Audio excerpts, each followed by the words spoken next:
Hi, in this video I'll be going over the Sony Walkman NW ZX1. If you've heard a thing or two about this, you know that Sony advertises this Walkman with high resolution audio playback, or as Sony calls it, high res audio. Now what makes this particularly interesting is that it's the first serious audiophile grade digital audio player that's produced by a mainstream brand like Sony. So let's get straight into the product. Now for a digital audio player that costs about $750, the box is actually quite simple, and you'd easily mistaken this for a cheaper mobile phone or just a simple generic handheld device if it weren't for the high resolution gold stick on the top. And if you open the box, you're actually greeted with an even more simple and minimalistic box, as so, with only a metallic Sony logo. Now I actually quite like this new minimalistic Sony boxes, because in the past Sony's boxes, well, to put it quite simply, they're too clustered and don't actually look very great. But with this, it's simple and it gives that sophisticated look, but you know, whatever, it's a box. So if you open this, we're greeted with the ZX1 unit itself. And the box interior is lined with, you know, some felt material, almost silk-like. We have the device here, easy to take out. We'll have a look at this later. And if we pull out this tab, we have the instruction booklets in here, in this smaller box compartment, and we have an included some sort of false leather case,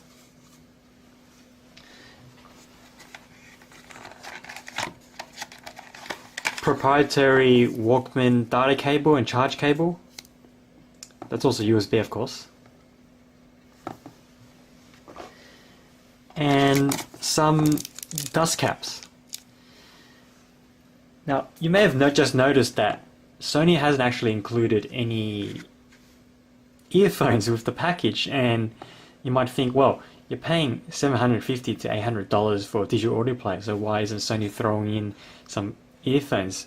And yeah, I'd agree with you, but you know, if you think about it logically, for a player that's $800 and produces state-of-the-art sound quality, what kind of earphone could Sony include that makes this a worthwhile player and truly shows off the sound quality? You know, you're talking about $300, $200, $400 earphones, and well, in order for Sony to price this at $750 to $800, by including earphones that make the sound quality worthy on his MP3 player or high resolution audio player, as you might call it, that's going to increase the costs. And quite frankly, I want to buy the digital audio player at the lowest possible cost because I have my own high quality earphones. So let's get into the unit. Now one of the first things you'll notice about this player is that it's actually a very, very good size, and the build quality is actually quite excellent. But what do you expect when you pay this much money for a premium digital audio player? Now the shell is actually aluminium, full aluminium, and that houses a 4-inch screen. The earpiece is actually a single brass piece, and the rear is a false leather feel. On the side you have aluminium buttons, physical buttons to control your music, previous track, pause play, next track, volume down, volume up, and power button or sleep. And the back you have another Walkman logo that houses the speaker grill, NFC hotspot, and a Walkman port. Now the only thing that sort of sticks out is actually the top piece, which is actually plastic as opposed to aluminium. The reason why Sony has chosen to do this is because the top area actually houses the antenna for Wi-Fi and Bluetooth. If Sony was to continue the aluminium design, that will actually interfere with radio signals. So I think it's a good compromise. Another thing you might have noticed is that it's actually not a symmetrical device. There's a raised area where the earphone is. Now the reason for that is because this actually houses the components which make this a very, very special digital audio player. It houses the amplifier and the digital to analog conversion chips. What makes his debut is the new Sony S-Master HX chips. And apparently what that does is it gives very, very good and clean analog signals that feeds into balanced amplifiers. And if you don't know what a balanced amplifier is that there are separate left and right channel amplifiers that feed audio signals into the left and right earpieces of your earphones. And what that means is you get very, very clear stereo sound stages. So that's the body of the ZX1. Let's get into the software side of things and boot this thing up. Now when you boot this up, you're greeted with what looks like very, very standard Android fare. It does pretty much everything you can expect from an Android device. You know, your apps and your standard widgets. So definitely from an Android user point of view, this is actually quite a good device because you're very, very familiar with the layout of everything. It's actually a dual core based device, so it's not exactly a beast of a spec machine. Probably gonna get very similar to Samsung Galaxy S2 speeds, 1 GB of RAM and a sub HD LCD with Sony's Triluminous mobile software pre-installed to improve contrast and color ratios. Now before I get into the sound quality, there are a lot of skeptics about this device simply because it's an Android based device. But let me just say that because this is an Android device, this makes this so much better than a lot of digital audio players on the market. Quite simply because the music accessibility options you have are almost endless thanks to the App Store. Now one app that really showcases why having Android on a digital audio player is advantageous is the app called Bubble UPnP. Now what this allows you to do is stream an audio signal from the internet that's broadcasted from your computer.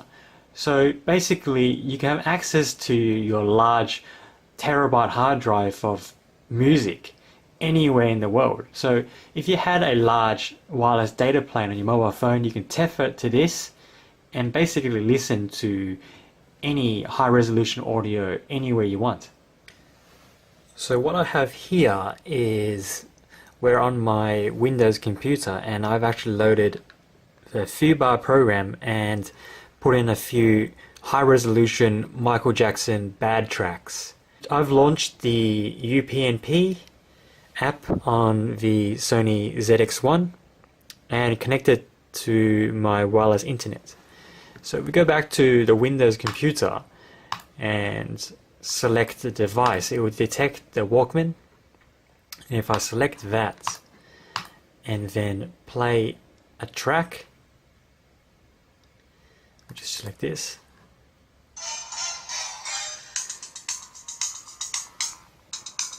The music now plays from my device wirelessly, and as you can see here, it's played as a 24-bit wave track. So as you can see, the possibilities of music consumption is endless thanks to the Android OS combined with a digital audio player. Now in terms of music playback, Sony actually includes lots of enhancements via their apps. We go to sound adjustment, and we have Clear Audio Plus. Now what Clear Audio Plus does, it gives a very, very fun sounding equalizer setting to all your music you play through the device. And it's not quite successful in everything you hear, but so it's a bit of a hit and miss. But you know, sometimes you might want that fun sounding soundstage rather than the, you know, crisp and studio accurate sound, and that can also be boring sometimes. But you know, I often leave this off because, you know, that boring studio sounding sound is exactly what you want and exactly what you pay for. So if we go to sound settings, we have the standard equalizer you'd find on any Sony phone. So if we go in here, further settings, we can see we have DSEEHX, and what DSEEHX does is it upscales a lot of your lower bitrate tracks such as MP3s or whatnot, or FLACs that weren't encoded very well when you're ripping from the CD. So in my opinion, it doesn't change, or you won't notice tracks changing very much, but on the every odd song I do actually hear a big improvement. So I don't know, maybe perhaps that's just my mind playing tricks on me, or this is actually a very, very useful thing to turn on. In any case, the Sony advertises their new S-Master HX DAC chips with this feature, so I tend to just turn this on, otherwise you're not getting what you pay for. And there are a few other options you can choose from that basically either enhance the rear speaker or enhance line out audio to external speakers. Unfortunately, I can't actually demonstrate to you what this sounds like through a YouTube video, but what it does sound like to me is that this gives a very, very clear and very, very wide soundstage in terms of its audio quality. And what that will feel like is, particularly when you're wearing earphones, is rather than sound feeling like it's inside your head, it feels like it's outside of your ears, almost as if you're wearing headphones even though you're not. I think that's a very, very good quality, of this digital audio player, because that's definitely not what you can get from the smartphone music quality. And particularly when you use high quality in-ear monitor earphones, like as I use the Sony XBA H3, which is a 16mm driver combined with dual balance armatures. You're going to get very, very great fidelity in a very, very wide soundstage, which basically, yeah, it makes it very, very enjoyable to listen to. Although one problem I've actually read on the internet is headphone users. According to the specs on the Sony website, the amplifier only produces 15 MWs per left and right channel. That's not quite enough for the large headphones that people might use and audiophiles enjoy, and therefore a lot of people have complained about the audio quality of this digital audio player. Quite frankly, in my opinion, I think if you use headphones on something portable like this, it's quite a waste, because if you're going to use headphones, it's not exactly very portable anymore, and it's going to be a bit hard to sort of whack out when you're taking a bus ride or train ride. When you got smaller IEMs or in-ear monitors, this is a very, very small and potent combo which you can enjoy high quality sound almost anywhere. So I think if you stick with earphones, which personally I always stick with earphones anyway, thanks due to their convenience, it's a very, very good sounding device. But yeah, as I said, it's unfortunate I can't show you on this video what it can sound like. So if you happen to see this in a store, or there's a display model when it's coming out in somewhere in the next few months in different European or American markets, do give this a try, because it may remind you what sound quality was all about before the boom of MP3 and smartphones. So the Sony NW ZX1, do I think it's worth the price tag of $750 to $800? Well, the simple answer is yes.